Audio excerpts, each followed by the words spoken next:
नमस्कार, मैं Vinay Kumar. Study for goals में आप सबों का स्वागत है। आज हम बात करेंगे आंखें गीत पुस्तक जो खोटा कविता संग्रह पुस्तक है उसके बारे में, और जानेंगे इसके लेखक श्रीनिवास पानूरी जी के बारे में कुछ चीज़ों को। तो चलिए, इसके अंदर हम जो पढ़ेंगे इसका चैप्टर आज जिसका नाम है ई जगते तो ठोन है, यानी इस जगत में तुम्हारा क्या है, कहीं जगह नहीं है, स्थान नहीं है। तो चलिए पहले जानते हैं हम लोग कि हम लोग को सीजीएल के लिए कौन कौन सी पुस्तक पढ़नी है। तो दामोदरी कोराएँ पढ़ना है, ठीक ना, जिसके लेखक कौन है, प्रमाणिक जी, आंखें गीत के पानूरी जी, और कोठा काटे फटे का झा जी है, और एक मौनी फूल के संतोष कुमार महतो जी हैं। आगे चलेंगे तो देखेंगे आंखें गीत जी के रचवैया यानी लेखक पानूरी जी के बारे में। जानेंगे इनका जन्म 25 दिसंबर 1920 को और इनका देहांत 7 अक्टूबर 1986 को हो गया था। बात करेंगे इनका जन्म स्थान का, तो बरवा अड्डा धनबाद में हुआ था। इनकी माता दुखनी देवी और पिता शालिग्राम पानूरी थे। इनके द्वारा रचित कुछ रचना है जिसमें से बाल किरण, दिव्य ज्योति, खोठा का भीष्म पितामह इनको विश्वनाथ दसौंधीराज के द्वारा, खोठा का वाल्मीकि पंडित रामदयाल पांडे के द्वारा। और चलिए आगे चलते हैं और देखते हैं ई जगते हैं तोर ठोर नाय, यानी इस संसार में, इस जगत में, इस जगह में तुम्हारा क्या है, ठोर यानी स्थान नहीं है। ठोर कहने का मतलब वही होगा, स्थान नहीं।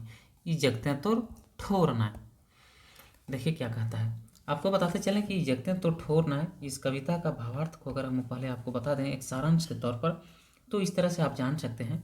बोलता है कि इस दुनिया में तुम्हारा स्थान नहीं है, ना तो गांव गांव तुम्हारे नाम की चर्चा है, इसलिए तुम्हारे जीवन रूपी रात्रि की सुबह नहीं है। कभी तुमने समझा वनों की पंछियों की बोली को या अनंत सागर की पुकार को? क्या सभी समझने का प्रयास किया कि क्यों ऐसा योगी अपने शरीर पर राख लगाकर पीपल के वृक्ष के नीचे ध्यान लगाता है? तुम्हें क्या ये नहीं पता कि चंद्रमा का भी अपना प्रकाश नहीं है? आने की कहने का मतलब यही है, तात्पर्य यह है कि दुनिया में वे चीज़ें जिसे तुमने अपना समझते हो वो तुम्हारी नहीं है, किसी और का है, समझ लीजिए। कहिए तो एक तरह से यही समझ सकते हैं आप। देखते हैं हम इसके लेसन को। बोलता है जगते हैं तोर ठोर ना योर ना छोर ना, यानी बोलता है इस जगत में तुम्हारा कोई स्थान नहीं है, कोई योर यानी स्थान शुरुआत नहीं है, छोर यानी अनंत नहीं है, गाँव में तोर नाम एक शोर ना है, गाँव गाँव में तुम्हारे नाम का रोशनी नहीं है, तुम्हारे गाँव तुमको कोई जानता पहचानता भी नहीं, कहने का मतलब यही है, गाँव में तो नाम के शोर न। फिर बोलता है तभी तो जीवनी रातिक भोर न, बोलता है तभी तो तुम्हारे जीवन में रात से भोर नहीं होता है, यानी जो अंधेरा है उससे उजाला नहीं होता है। ये जगते हैं तो ठोर ना, इस जगह में, इस जीवन में क्या है, तुम्हारा स्थान नहीं है। तो कि बूझे भाई वन पाखी की बोली, बोलता है तुम क्या समझोगे भाई जंगल के पंछी का बोली को, आवाज को? धरा सुंदरी की मीठा हंसी चांद सूरज के बाद, बोलता है कि धरा की सुंदरी की मीठी की हंसी को, चांद सूरज के बात को, यानी सूरज और चांद के बातों को, यानी बड़ी बड़ी बातों को तुम क्या समझ सकोगे मेरे भाई? तो कि बूझे भाई किरण एक नाच बदरी कोरटोय, बोलता है तुम क्या पूछते हो, किरण एक नाच बदरी कोरटाय, किरण का नाच जो है बादल के में जो रहता है उसको क्या तुम समझोगे? तो कि सुनल है भाई अनंत सागरे डाक, बोलता है तुम क्या सुने हो अनंत सागरे का, यानी आसमान का, अनंत का, शून्य का डाक को, आवाज़ को? पीपर गाछ तरह काहे योगी माख के गोटे दे ही रख, बोलता है कि पीपल पेड़ के नीचे जो है योगी, पीपल पेड़ के नीचे जो है योगी बैठ के क्या करता है, ध्यान लगाता है। क्या करके? अपने शरीर में राख को लगा के करता है। क्यों करता है ऐसा, तुमको पता है, तुम जानते हो? वही पूछ रहा है। तो कि जाने भाई चांदे का अपन जोड़ना है, क्या तुम जानते हो कि चांद भी जो है उसका अपना प्रकाश नहीं है, सूरज से चुराता है? वही सब कभी कहने का कोशिश कर रहा है। तो इसको आप एक बार स्लेब में देख लेंगे तो बहुत सुंदर लगेगा सुनने में। बोलता है जगते तोर ठोर नाय योर नाय छोर नाय, गावे तोर नामे के शोर नाय, तभी तोर जीवने रातिक भोर नाय।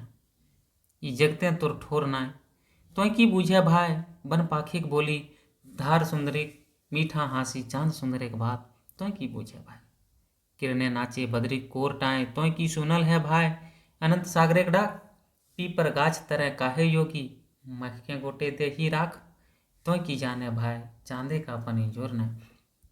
देखिए इसमें आता माख के गोटे दही राख, माख के आने लगा के मसल के पूरा शरीर में लगा लेना, किसको? राख को। राख किसको बोलते हैं? लकड़ी को जलाने के बाद जो अवशिष्ट बनता है उसी को राख बोलते हैं। वही बोलता है कि गोटे दही यानी संपूर्ण पूरे शरीर में राख को मसल के लगा के, तेल लगाने जैसा राख को लगाता है। और योगी पीपल की छाँव के नीचे बैठ के क्यों ध्यान करता है? देखिए बोलता है जगते हैं तो ठोर नाय। इस कविता में कवि ओशन लोक एक बात रखल हत, जकर इस संसारे जगह नहीं है, यानी इस संसार में स्थान नहीं है, ओकर ओर छोड़ कर कोई ठिकान नहीं, यानी उसके शुरुआत और अंत का कोई पता आता नहीं है। कवि अकर में प्रश्नात्मक शैली में कह रहा है। कवि जो प्रश्नात्मक शैली माने प्रश्न पूछने टाइप का कुछ बता रहे हैं। बोलता है, त्वं की बूझे भाई बन पाखी के बोली, धरा सुंदर एक मीठा हासी, जान सुंदर एक बात त्वं की बूझे भाई। ये पंक्ति कौन कविता में शामिल है? तो बताना आपको। ये पंक्ति जो ऊपर देखें अभी आप, कौन सा कविता में आया है? ये दुनिया के विचित्र खेल, ई जगते तोर ठोरना है, एखुन हमर काने नुपुर, आजो तोर दर्शन खातिर। तो इसका आंसर हो जाएगा ई जगते तोर ठोरना है पर। ये कविता है पीपर गाछ तरह कौन है? इस कविता में पीपल पेड़ के नीचे कौन आया है? तो योगी आया है पीपल पेड़ के नीचे में। यही इसका आंसर हो जाएगा। दोस्तों हम आपको बताते चलें कि स्टडी फॉर गोल के टेलीग्राम चैनल पर डेली 8 बजे और 9 बजे क्यूज कराया जाता है। आप वहाँ पार्टिसिपेंट बन सकते हैं। 50 फुल लेंथ टेस्ट खोटा का मात्र 199 रुपये में उपलब्ध करा दिया गया है, जहाँ आप आके लगा सकते हैं। स्टडी फॉर गोल्स ऐप पर आइए और खोटा की संपूर्ण तैयारी को करिए। देखते रहिए, समझते रहिए, तब तक आप मुस्कुराते रहिए। आप सबों को